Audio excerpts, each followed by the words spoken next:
Welcome back, Wheels and Weebies, to the channel Dubbage and Doge, where today we start covering this new find mechanic and this lose mechanic last episode, so we're going to continue with that. So I was just saying, every class has their own way of dealing with this new mechanic, so I'll start explaining how they all do it. So as you can tell from Guardian just finds cards. It just draws cards from your deck of a certain type. It's not really a card draw class, usually Guardian, and I would like to see it get some card draw. The thing is, there shouldn't be a card draw class, if you ask me. You can have classes with more card draw, but you can't have a class that this is the only class with card draw. And the game's not like that anymore, although it was kind of like that back in set 1. But there are some heroes who just fall behind due to lack of card draw. Spado, for me, is the most crippled by the whole problem with like the lack of card draw. Spado, in logic, is an amazing hero because you can put 4 Galactic Cacti and 4 Fireweeds in the same deck. Those are both like god cards at trading, and they're 1 and 2 costs. They go into each other extremely well. And then on top of that, like, you've got small removal with Berry Blasts and Banana Bombs, but you've also got small removal in environments with Spikeweed Sector, which makes it amazing for control decks. And then you've Guardian itself has some amazing win conditions, because you've got Walnut Bowling, you've got Soul Patch, and Kabloom can pull off a win condition if you've got Kernel Corn, or not quite a control deck win condition, but you can also run Dandelion King. You know, there's so many things you can do with him to make him really, really, really good, but he just he doesn't do it. It doesn't work because the best cards are the cheap ones. That's just simply how it works right now because we're in a fast meta. If the card is expensive, it's probably bad. And in a meta like this, you need constant card draw to just keep going. And Spado, what's he got?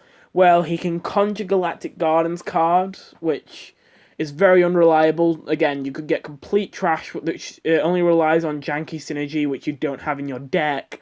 Or you could get legendaries. You don't usually get legendaries, though. And if you do get a legendary, again, it might be another janky synergy or a synergy that just simply isn't in your deck. And then what else have you got? Electric Current. Berry decks are not a thing. You have to run an Electric Current, a berry synergy card in a deck without berries.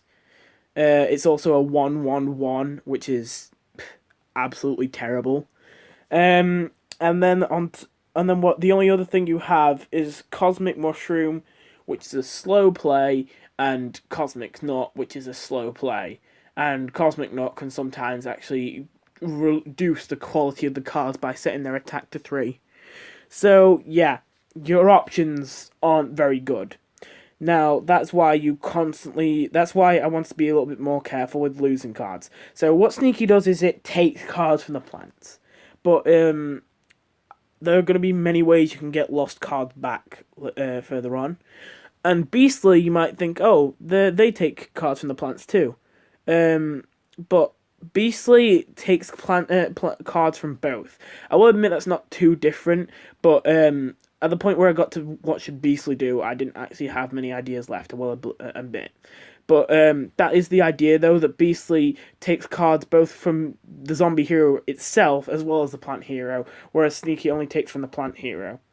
So Smarty retrieves lost cards, basically, most of the time. Bright Bloom, Smarty Rare Flower Plant, 2/2/3, find a card with an evolution, and find 2 lost cards, if you have lost cards in your deck. So, basically, whenever a hero loses a card, it is marked as lost in their deck. So, you know, whenever it's like, so that later you can have stuff like that which can find lost cards. Then there's Grow Alone, which is a Mega Grow uncommon trick, 1 Sun. Now, Mega Grow, what it does is, it loses its own cards, but its own cards get buffs for getting lost. So when you get them back, they're stronger. So, this trick is basically the backbone of this synergy. All lost plants in your deck get +2/+2. Now, this, I imagine, will be one of the most interesting synergies in the game. I'm not going to say it's good or anything, but definitely interesting because basically losing the card, you're not likely to get it back anytime soon. But if you stack up losing, that is stack up lost cards in your deck, you could get a total of like +16/+16 for one sun over multiple cards. Like, and that's just if you lose 8 cards, and you could put a lot of losing synergy in your deck. Combine that with Green Shadow, who has Smarty too, who can find lost cards, and you could have some crazy stuff going on. You could have some like really, really, really massive cards later in the game when you start picking up all these cards that you shuffle back into your deck. But it would really, really damage you in the early game. It would definitely be a risk take because you would have less options in your hand to deal with whatever threats would come up in the first few turns. And this is one of the activators for the Grow Alone card. There's no, this is the only one right now, but I just haven't made more. That I have more in mind. Make a Grow Rare Trick 2 Sun. Give a plant +4/+4. So +4/+4 is worth about 4 Sun. But you know you get it for 2 because you have to lose all plants, not tricks. You get to keep your tricks, but you lose all plants in your hand. So this could be used in 2 types of decks. It could either be used in the kind of deck I've already told you about, which, as I said, you would just have loads of lost plants in your deck that would get massively buffed for an extremely low cost, so that when you got them back, it would be really, you could do like a massive push. Or you could make a Mega Grow deck filled with tricks, and only a few really good buff target plants, meaning that you could use this card and sometimes not lose anything because your entire hand is tricks. Of course, this would be a bit revealing because, like, when your opponent will be able to see you when you lose cards. They don't get to see which card you lose, but they do get to see that you lose cards. So it would be revealing to them if you played this and you didn't discard anything. They'd be like, "Oh God, you've got nothing but tricks in your hand. I guess I'll just fill these lanes since you can't block them up." But yeah. This is just great value, but a sacrifice because of it. Anyway, then there's Burying Berry. Kabloom Rare Berry Plant 2/1/4. This is basically what Sneaky is, but for the plant side. So this makes the zombies lose cards. So it's a 2/1/4 that every turn it manages to stay alive, the enemy hero will lose a random card, which doesn't seem that bad, but that basically means that you will get a 1 card advantage over them every single turn they don't kill this. Now, this does charge their block meter because it only does 1 damage, and it's not bullseye. But it has 4 health, so it's not pips to kill or anything. It's not like Conman levels of difficulty because it's not a 1-drop, but it's not easy to kill. So you will most likely take 1 or 2 cards with that, which doesn't seem that big, but 1 or 2 cards for 2 Sun taken from them could be devastating. Anyway, then there's Underberry, which is a Kabloom uncommon berry plant. When played, if you or the zombie hero have any lost cards in either of your decks, draw a card. So, not like the amount of cards you've lost, just to be clear, because that would be overpowered. So yeah, as long as someone has lost a card during the entire game, this is a 1/2/1 draw a card. Now, I just want to make it clear, this is kind of one of the tools that is going to help this. This set, if it became a set, would have a lot of card draw. Because making people lose cards would make the game extremely boring and just not fun. Unless you could come back with, like, and, like, fill your hand with cards again pretty easily. The idea is change. I just want the sizes of hands to change a lot, and what's in your hand to change.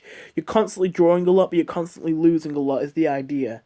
But anyway, then we got I'm sorry, I had to call it this. Financial Advisor. Solo Legendary Root Plant. This is one of the only legendaries that I've added in this connected to this mechanic.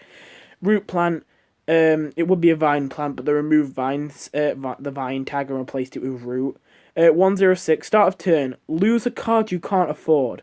Find a card you can. It won't lose anything if you can afford every card in your hand. So this would be good for ramp decks, actually, or even control decks. Just any decks with an expensive win condition.